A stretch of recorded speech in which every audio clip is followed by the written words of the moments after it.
guys, welcome back.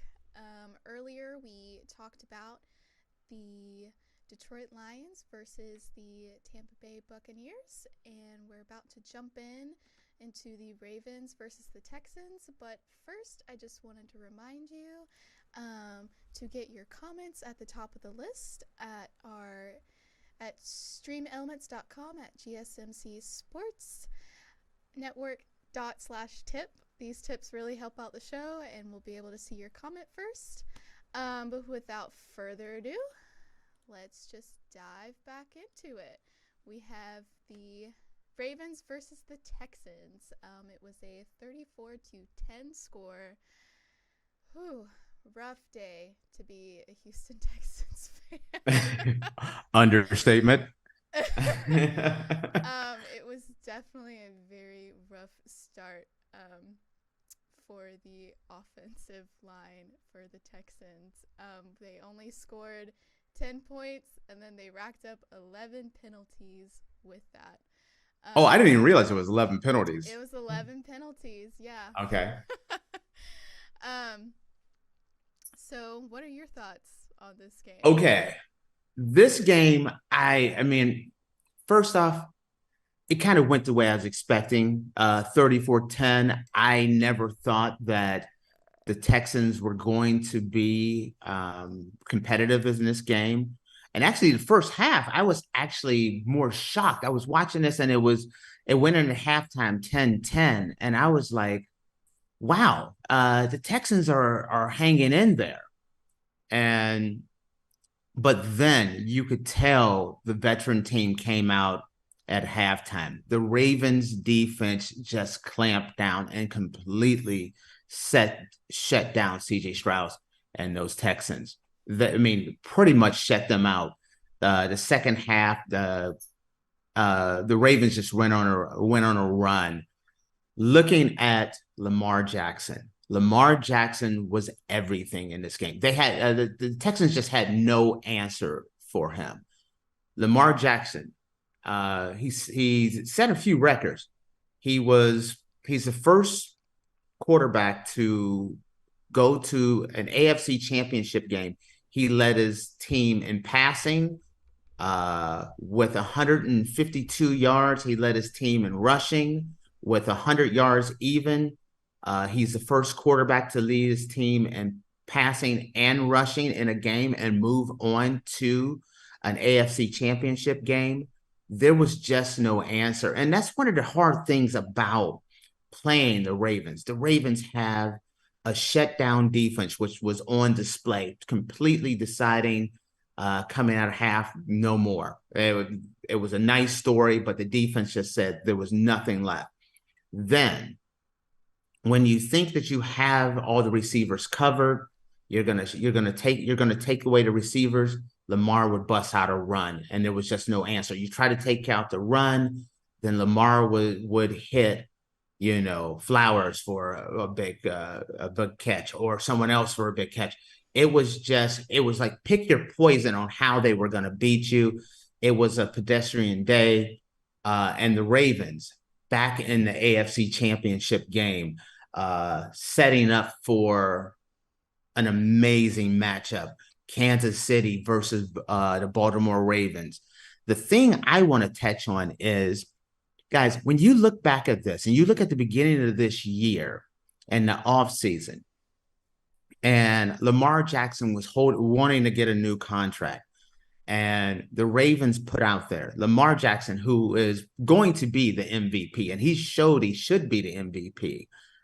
But the fact of the matter is the 2023 MVP was available during the offseason, and any team in the NFL could have picked him up for 2 first-round draft picks, and no one wanted him. Is absolutely crazy. When you look at some of these teams that did not make the playoffs or could not contend, and you're looking at you could have had the NFL MVP for 2 first-round draft picks, I think there's a bunch of teams that would be willing, if there was a little time machine, would go back to the offseason and saying 2 first-round picks. I'll give you the 2 first-round picks. I'll throw in a second-round pick as well, because Lamar really took the Ravens on his back and he has single-handedly put them in the AFC Championship game, which is absolutely impressive.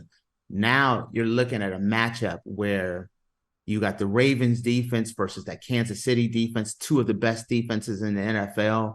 And then you got Patrick Mahomes versus Lamar Jackson.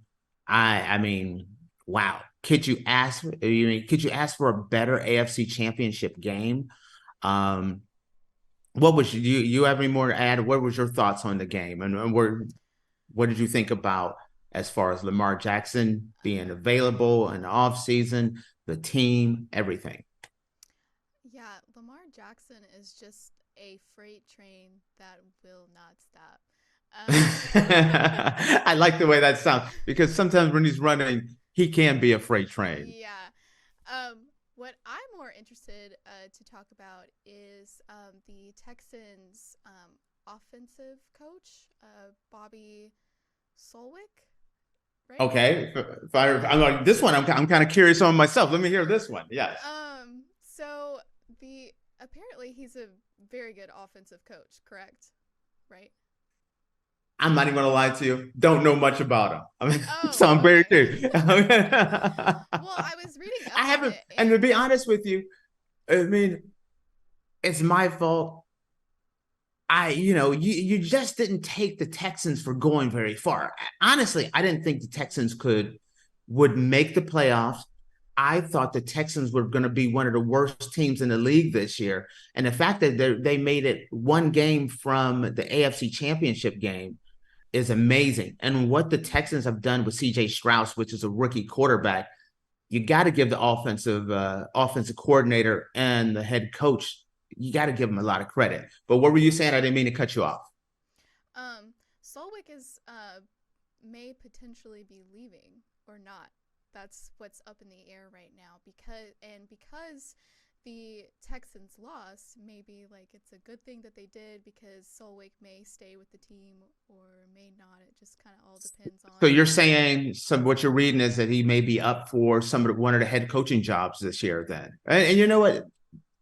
That does make sense because nowadays in the days NFL, uh, it is the teams are going more toward offensive coordinators, that young, smart, upstart offensive coordinator. So he could kind of fit into that picture. So I do see where you're going with that.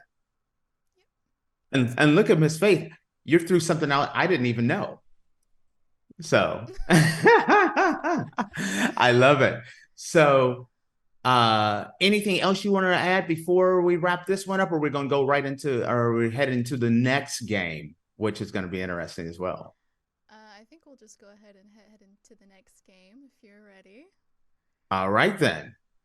Okay, so we have the San Francisco 49ers versus the Green Bay Packers. The final score was 24-21.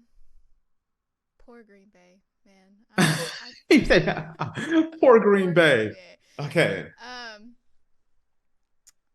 It kind of this game seemed very similar to the Chiefs and the Bills a little bit. Green Bay failed to make a field goal to rack up the points, and then Jordan Love's pass was intercepted, and so 49ers just started racking up those points. I think at one point it was 21-14, and the Packers just didn't bring any more points in, and the 49ers did what they could to bring that score up. Okay, now this was another game that I thought was like a great game to watch. In the end, you look around and you're like, okay, Brock Purdy, 23 for 39 for 251 yards and a touchdown. Jordan Love tried to keep pace. Jordan Love was 21 for 34 for 194 yards, two touchdowns, but two crucial interceptions. And the interceptions were the major factor in this game. I felt like the 49ers just had too many weapons for Green Bay. Green Bay was a great story going in there and taking care of the Cowboys. You know what? Watching this game, though, I'm a Cowboy fan, and I was watching them against the 49ers, and I was like, you know what? That was no fluke the way they beat the Cowboys. This is a young team, an up and coming team, and 49ers have been the best team in the NFC all year. And they kept pace. They kept pace and was incredibly strong. Aaron Jones rushed for 18 carries, 108 yards. I mean, Green Bay was in this, but in the end, I mean, man, Christian McCaffrey, 17 carries for 98 yards. Kittle was a beast. 4 big receptions, a massive touchdown for 81 yards. Jennings had 61. This game, it was just too many weapons and just not enough time for Green Bay. Like I said, it was a great story, but I don't think anyone was really surprised at the final outcome. Now rolling into this and looking at now you're matching up San Francisco against the Lions. Can Jared Goff and Amon-Ra St. Brown come up with another big game? Or like I said before, does the 49ers just have too many horses? That defense, phenomenal. Kittle, McCaffrey, Purdy. I mean, it's just Deebo Samuel, which wasn't a big factor. He went out. He went out injured, but the 49ers just it was just another day at the office. It felt like to me that the 49ers were just, too much. This game now rolling in there with Detroit saying the same thing. Is this going to be a situation where Detroit is just happy to say they made it to the NFC Championship game, or Jared Goff? And I do think when you're thinking about this game between the Detroit Lions and the San Francisco 49ers, I think truly the key to this game is Jared Goff. Jared Goff, who's been to a Super Bowl, he's been this far. This is not going, I don't think the moment is going to show to be too much for him. His teammates, can he keep them focused? I think it's going to be I think it'll be a close game, but it's kind of early. But right now I'm leaning toward the 49ers. How are you looking at are you taking, when you look at this?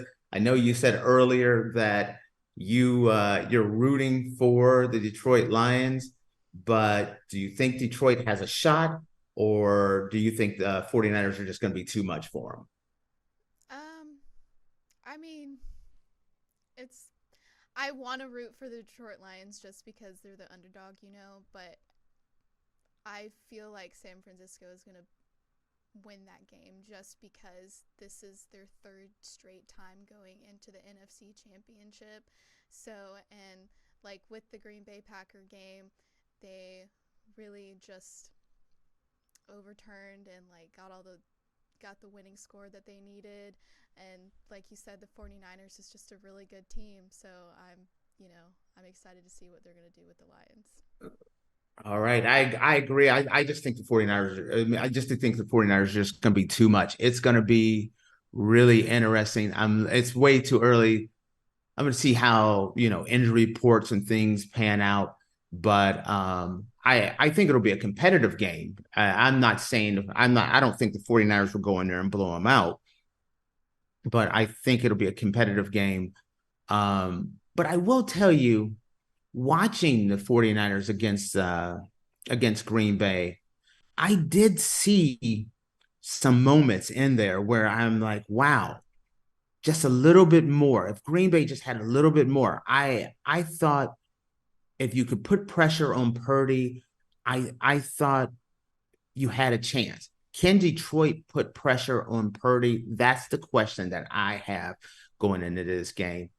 Because if they can, I could see them actually making a run. But ultimately, like I said, I'm taking the 49ers. So with that, unless you have anything else to add, we're going to wrap this bad boy up. Yep. We're going to take a quick break, and then we'll be back with our oddities of the day.